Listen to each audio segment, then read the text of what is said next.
Le soleil se lève tout juste.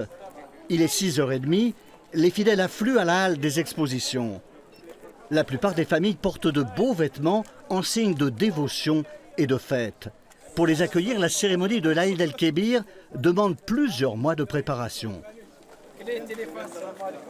Juste hier, on avait, on va dire, à peu près 200 personnes donc, pour faire la mise en place, la pose des tapis, donc organiser les gens qui vont s'occuper du service d'ordre, parce qu'il faut bien accueillir les fidèles, donc c'est des milliers qui arrivent, vous les voyez affluer. Les fidèles se placent sur les dizaines de tapis, les hommes d'un côté, les femmes de l'autre. Et c'est la première prière. On attend Allahu Akbar, implorer Dieu pour qu'il nous pardonne, qu'il soit avec nous, pour tous les musulmans et au-delà des musulmans, Inch'Allah.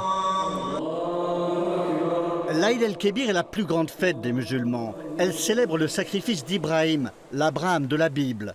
Dieu éprouve sa foi en lui demandant de sacrifier son fils jusqu'à l'intervention de l'ange Jibril, Gabriel, qui substitue un agneau à l'enfant.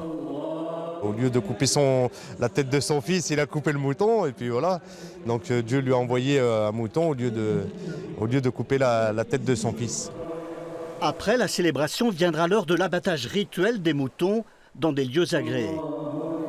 C'est surtout un moment de partage. Comme vous avez pu le constater, il y a énormément de monde. De la même façon, les familles se réunissent. C'est un moment, on ne va pas dire identique à Noël, mais à peu près dans le même état d'esprit où les gens se réunissent pour manger ensemble et avec un peu plus, j'allais dire, avec un esprit très religieux.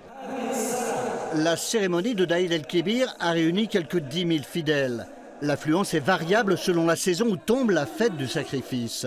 Elle change de date chaque année en fonction du calendrier lunaire.